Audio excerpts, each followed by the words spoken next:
2016년 12월 우크라이나 체르카시 외곽의 허름한 아파트 안 얼굴에 멍이 든 한 여성이 컴퓨터 앞에 앉아 있습니다.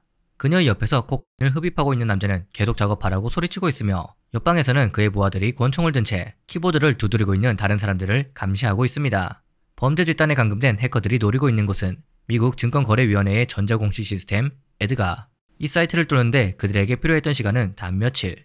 그 후 이들은 사이트에 올라온 미공개 중요 정보를 이용한 트레이딩으로 수백만 달러의 수익을 거둡니다. 오늘의 수업 내용은 미국의 전자공시 시스템을 해킹하여 미공개 실적 보고서를 빼낸 후 이를 판매한 우크라이나 범죄 집단, 그리고 이 정보를 이용해 트레이딩을 한 혐의로 적발된 한국인 트레이더에 대한 이야기입니다.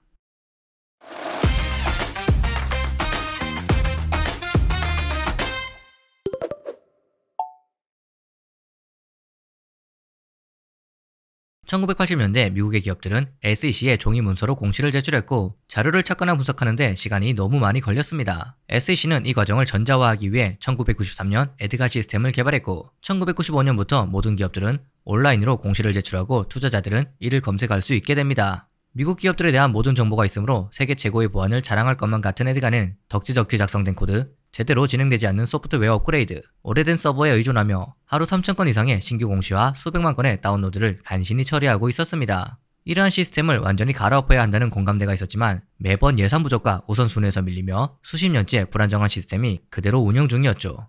2016년 10월 에드가 시스템 내 접근이 금지된 구역에 동유럽 IP가 접속한 것을 포착합니다. SEC의 IT팀은 즉시 소프트웨어 취약점을 찾아낸 후 이를 패치하여 방어합니다. IT팀은 미공개 정보가 유출된 증거를 발견하지 못했고 외부에 이를 알리지 않고 조용히 넘어갔죠. 2010년부터 2014년 사이 러시아 지역 범죄 집단은 해커를 고용해 미국의 3대 뉴스 배포 서비스인 비즈니스와이어, PR뉴스와이어, 마켓와이어에 침입해 수천 건의 미공개 실적 보고서와 보도자료를 훔쳐냅니다. 이 정보를 트레이더들에게 넘기는 대신 수익의 40%를 나눠 가졌고 1억 달러 이상의 수익을 거뒀죠. 그리고 이 해커 집단을 이끌던 인물은 25살의 우크라이나 해커 올렉산드르 이에레멘코. 이들의 해킹은 SEC와 비밀 경호국에 적발되었지만 미국과 우크라이나 간에는 범죄인 인도 조약이 없었기 때문에 이에레멘코는 람보르기니 우라칸을 타고 키이우를 활보하고 다녔죠. 뉴스 사이트를 해킹할 수 없게 된 그는 키이우의 새로운 범죄 집단 수장과 손을 잡습니다. 영상의 시작에 등장했던 그 남자 아르템 라드첸코. 이에레멘코가 SEC 사이트를 해킹하면 라드첸코가 러시아 및 우크라이나 정치권 그리고 조직범죄 네트워크를 이용해 이를 돈으로 바꾸는 계획을 짭니다. 손쉽게 에드가 사이트를 해킹한 이에레멘코는 중요한 사실을 알아냅니다. 미국 기업들은 실제 공시를 발표하기 전 오류가 있는지 확인하기 위해 외부에는 공시되지 않는 곳에 파일을 업로드해 테스트를 했고 샘플 데이터가 아닌 실제 데이터로 테스트를 하고 있었죠. 즉 테스트 사이트에 올라온 정보들을 해킹할 수 있다면 공시가 발표되기 몇 시간 전에 이미 알 수 있었습니다. 이에레멘코는 수백 건의 테스트 공시를 다운로드 받기 시작했고 이를 팔아 엄청난 돈을 챙깁니다. 하지만 2016년 10월 앞서 말했듯 SEC의 IT팀이 수상한 접속을 차단하면서 두 사람의 사이는 틀어집니다. 이에레멘코가 떠나자 라드첸코는 새로운 해커를 찾아 나섭니다. 그리고 한 명의 여성을 만나죠. 올라 쿠프리나. 1982년 우크라이나 키이우에서 태어난 올라 쿠프리나.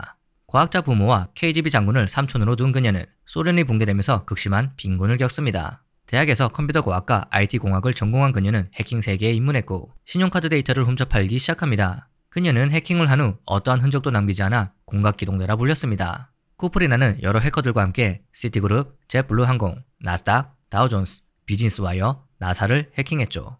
그녀에게 접근한 라드첸코는 SEC를 해킹해 미공개 서류를 다운로드하면 수익의 절반을 그녀에게 주겠다고 약속했고 그녀는 이 위험한 거래를 수락합니다. 쿠프리나는 작업을 시작한 지 2주도 지나지 않아 에드가를 뚫었습니다. 이에레멘코가 찾았던 것과 동일하게 미공개 공시 내역이 위치한 곳을 찾은 그녀는 라드첸코에게 본인의 몫을 요구합니다. 하지만 돌아온 것은 폭력이었고 코뼈가 부러진 그녀는 아파트에 감금된 채 해킹을 계속할 수밖에 없었습니다. 몇 달이 지난 2017년 4월 라드첸코 일당은 그녀를 차에 태운 후 눈 덮인 숲길로 향합니다. 언제 총에 맞을지 모른다는 공포에 휩싸여 있던 그녀는 3시간이 지난 새벽 도시 외곽에 버려집니다.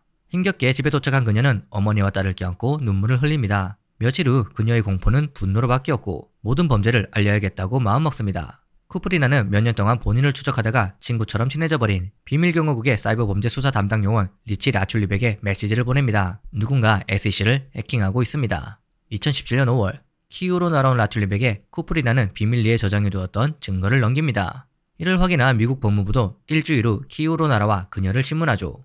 미국 법무부는 그녀가 미국으로 와서 자백하고 수사에 협조하면 형량을 줄여줄 뿐만 아니라 미국에서 새로운 인생을 시작할 수 있도록 돕겠다고 제안했고, 이를 받아들인 쿠프리나는 2018년 11월 28일 라튤립 그리고 법무부 직원들과 함께 미국으로 향합니다. 또한 SEC 의장 제이 클레이튼은 2017년 9월 26일 상원은행위원회 청문회에 출석해 SEC가 해킹당했다는 사실을 고백합니다. 쿠프리나의 제보로 본인들의 서버가 뚫린 것을 알게 된 SEC는 해커들이 빼낸 정보를 이용한 사람이 있는지 찾기 시작합니다. 우크라이나 경찰의 협조로 라드첸코의 전화를 감청한 결과 러시아와 우크라이나의 사업가들이 공식 문서들을 구매한 후 외국 브로커를 통해 파생상품 거래를 했다는 사실을 밝혀냅니다. 하지만 이들은 이미 자취를 감춘 후였죠. 미국 내에서 이루어진 거래들 중 의심될 만한 것을 찾던 SEC 요원들은 기업 공시가 탈취된 시점과 실적이 공개된 시점 사이에 놀라울 정도로 성공률이 높은 트레이딩을 하는 계좌를 찾아냅니다. 로스앤젤레스 코리안타운에 사는 조성진과 데이비드 권, 그리고 우크라이나 키우에 사는 이반 올레피르.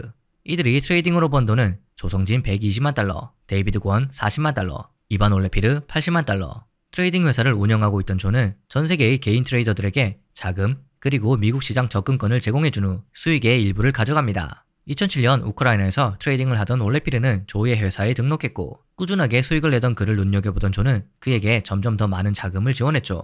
한편 주식 트레이딩으로 수백만 달러의 손실을 본 데이비드 권은 2015년 베버리 힐즈의 파티에서 조를 만납니다. 조는 가끔씩 권에게 전화를 해 주식을 사거나 팔아라는 조언을 해주었고, 덕분에 권은 많은 돈을 벌 수 있었습니다. 그리고 2017년 이 세 명이 우크라이나 해커로부터 정보를 받아 트레이딩을 하고 있다는 의심을 가진 SEC는 이들을 조사하기 시작합니다. SEC는 세 사람의 통신 내용을 조사했지만 이들이 해킹 집단과 연관되어 있다는 증거는 그 어디에도 없었습니다. 이들은 트레이딩으로 본 이익을 현금화하지도 않았고 차명 계좌가 아닌 본인의 계좌로 트레이딩을 했습니다. 하지만 SEC는 이들을 상대로 고소장을 작성하기 시작했고, 압수수색을 실시해 증거가 발견되면 추가로 기소할 계획을 세웁니다. 2019년 1월 8일 새벽 4시 30분 LA 도심에 있는 조의 집에 무장한 FBI와 비밀경호국 요원들이 급습합니다. 12명의 요원이 들이닥쳐 조에게 수갑을 채웠고 디지털 포렌식 전문가가 그의 컴퓨터를 살펴보기 시작합니다. 조의 금고 안에서는 엑스터시와 환각버섯이 발견되었고 당황한 조는 말합니다. 그건 그냥 파티할 때 쓰려던 거예요. 하지만 요원들이 들이닥친 목적은 따로 있었습니다. 이번 올레피르 알지? 그 사람이랑 해킹된 정보를 바탕으로 거래한 적 있나? 두려움에 떨고 있는 존은 요원들이 도대체 무슨 말을 하는지 모르겠다는 표정을 짓고 있었습니다. 그리고 같은 시각 2마일 떨어진 곳에 살고 있던 데이비드 권 역시 아파트를 급습한 FBI 요원들에게 조사를 받고 있었습니다. 2주 뒤 두 사람의 이름은 CNBC와 뉴욕타임스에 크게 실렸고 SEC는 무려 43페이지짜리 고소장을 제출합니다. 조와 권, 올레피르는 우크라이나 해커들이 빼낸 정보를 토대로 트레이딩을 했음.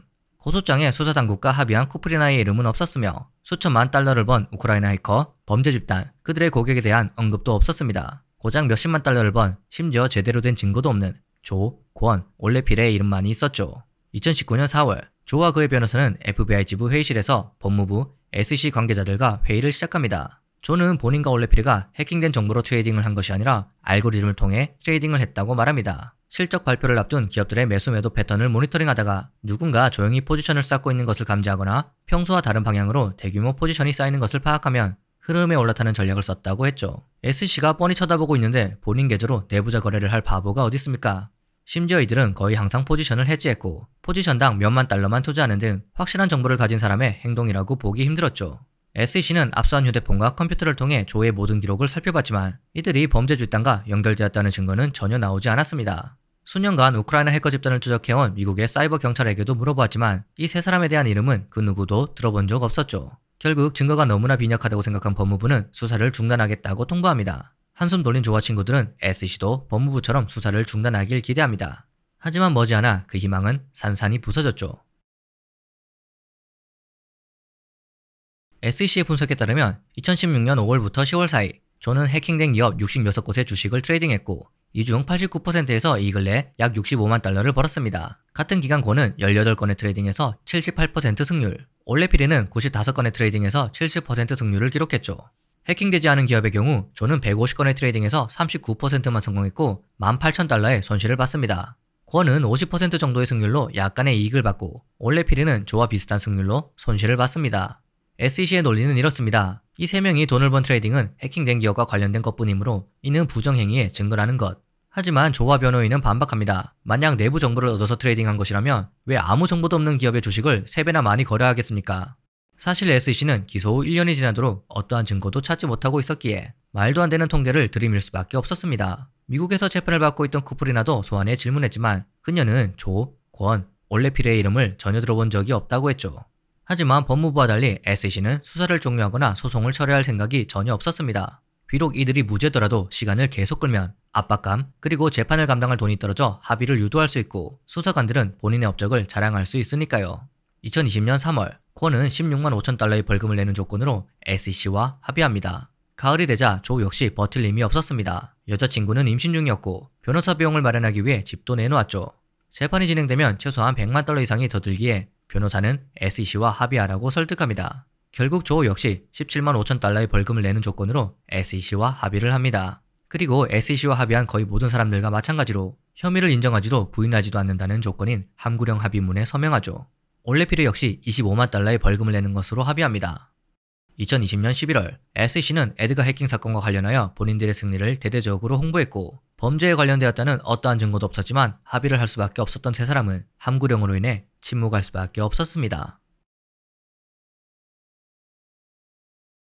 조는 현재 서울로 돌아와 여자친구 그리고 아기와 함께 살고 있으며 트레이딩을 계속하고 있습니다. 올레피레와도 여전히 연락을 주고받고 있지만 권과의 연락은 끊어진 지 오래입니다. 에드가 해킹의 설계자였던 이에레멘코와 라드첸코는 여전히 도피 중입니다.